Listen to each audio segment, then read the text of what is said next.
दोस्तों, आज मैं जो कहानी सुनाने जा रहा हूँ ना, वो सुनने के बाद शायद आप रात को अकेले बाहर जाने से पहले 100 बार सोचेंगे। क्योंकि ये कहानी है एक ऐसी आत्मा की जो सिर्फ जापान में नहीं बल्कि पूरी दुनिया में मशहूर हो चुकी है अपनी डरावनी सच्चाई के लिए। मैं हूं रामाकृष्ण दीक्षित और आज की कहानी इंतजार कर रही है सिर्फ आप। देखो दोस्तों, जापान में एक बहुत पुरानी अर्बन लेजेंड है टेके टेके। और मैं आपको सच्चाई बता दूं, जितनी भी हॉरर कहानियां होती हैं ना, उनमें से सबसे ज़्यादा टेरिफाइंग वही होती हैं जो किसी रियल ट्रेजेडी से शुरू होती है। और टेके टेके की कहानी बिल्कुल वैसी ही है।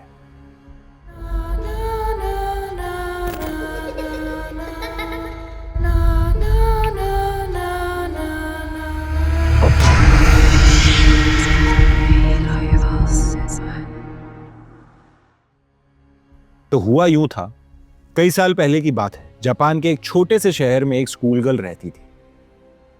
नॉर्मल सी लड़की, जैसे आप, मैं या कोई और, कोई खास नहीं।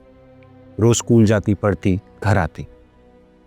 लेकिन दोस्तों, जिंदगी कितनी भी नॉर्मल हो, किस्मत का खेल देखो, एक सेकंड में सब कुछ बदल जाता है। एक शाम की बात है, वो लड़की अपने स्कूल से घर वापस आ रही थी। रेलवे स्टेशन पर खड़ी थी, ट्रेन का इंतजार कर रही थी। सब कुछ नॉर्मल था, बिल्कुल शांत। प्लेटफॉर्म पर कुछ लोग थे, दूर से ट्रेन की आवाज आ रही थी। पर अचानक उसका इरेजर, उसकी रबड़ हाथ से छूट के प्लेटफॉर्म पर गिर गई। फिर जब वो झुकी अपनी इरेजर उठाने के लिए, उसका बैलेंस बिगड़ गया और एक सेकंड, बस एक सेकंड की बात थी, और वो सीधा प्लेटफॉर्म से नीचे रेलवे ट्रैक पर जाकर गिर गई। सोचिए दोस्तों, उस वक्त क्या गुजरी होगी उस पर।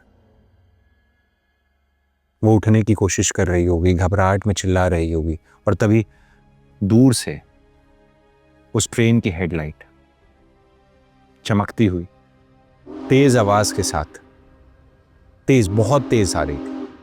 लोग चीख रहे थे ऊपर से, उठ जाओ, भाग जाओ, हटो यहां से। पर दोस्तों, रेलवे ट्रैक से उतरना इतना आसान नहीं होता जितना लगता है। और वो एक छोटी बच्ची थी, बेचारी घबरा गई, डर गई, पैनिक हो गई थी। और फिर ट्रेन उसके ऊपर से गुजर गई। लेकिन दोस्तों, यहां कहानी खत्म नहीं होती, यहां से शुरू होती। जब लोग नीचे गए देखने के लिए, तो जो मंजर था ना, वो मैं शब्दों में बयान नहीं कर सकता। उस लड़की की लोअर बॉडी, वेस्ट के नीचे का पूरा हिस्सा कंप्लीटली कट हो चुका था। ट्रेन के व्हील्स ने उसको 2 टुकड़ों में काट दिया था। और सबसे डरावनी बात यह थी कि वो इंस्टेंटली नहीं मरी थी। कुछ सेकंड्स के लिए वो कॉन्शियस थी, अपने आप को देख रही थी, अपना खून देख रही थी। और शायद उस वक्त जो दर्द, जो तड़प, जो गुस्सा उसके अंदर पैदा हुआ होगा ना, वो शायद हम नॉर्मल इंसान की समझ से बाहर है। और जब कोई इतनी बुरी तरीके से मरता है, इतने गुस्से और दर्द के साथ, तो जापानीज बिलीफ के हिसाब से वो ऑनरेयो बन जाती है, एक वेंजफुल स्पिरिट, एक बदला लेने वाली आत्मा। और यही हुआ उस लड़की के साथ भी। अब आगे का जो मैं बताने जा रहा हूं, उसने मेरे खुद के रोंगटे खड़े कर दिए थे। रात को लोग एक अजीब सी आवाज सुना करते थे।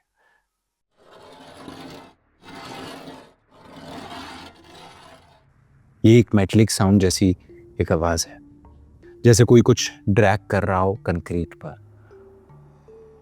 यह आवाज बहुत स्लो आती थी पहले, दूर से, फिर धीरे धीरे पास आती जाती थी।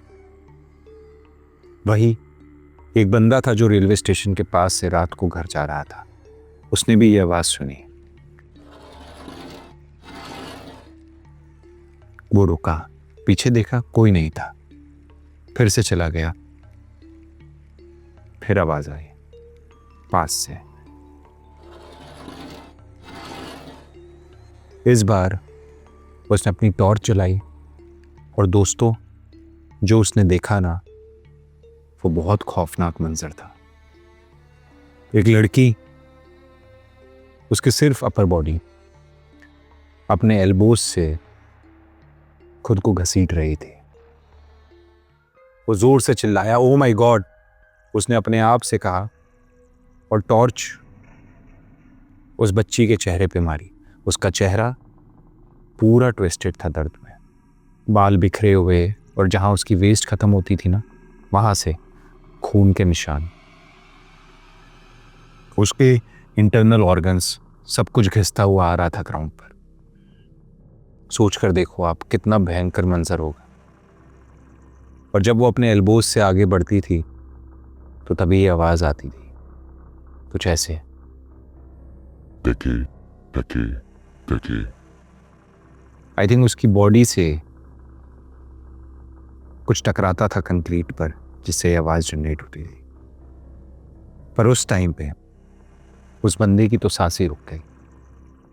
वो भागा वहां से जितनी तेज भाग सकता था, पर वो बच्ची भी उसके पीछे आ रही थी। और सबसे शॉकिंग बात यह है, सिर्फ अपर बॉडी होने के बावजूद वो बहुत तेज थी। समझो दोस्तों, नॉर्मल इंसान के 2 पैर होते हैं भागने के लिए,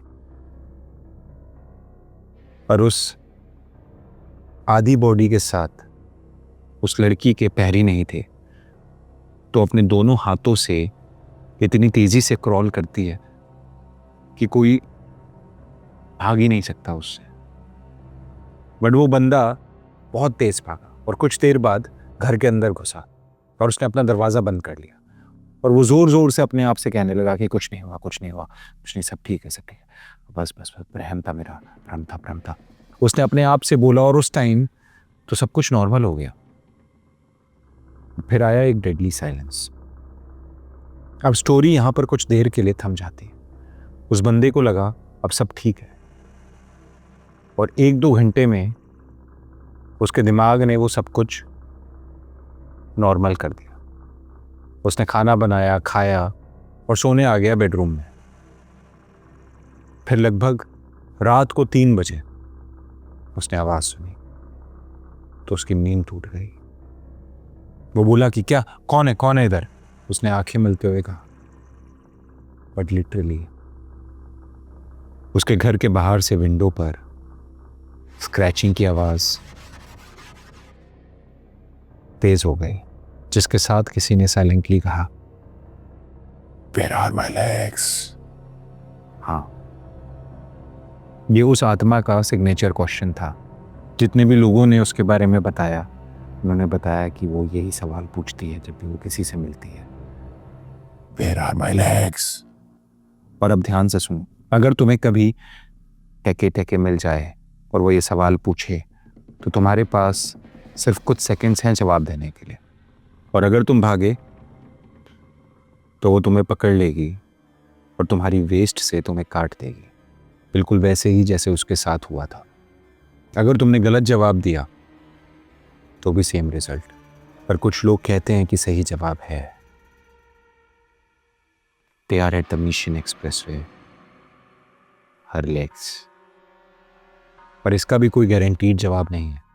हर वर्जन में अलग अलग बताया गया है।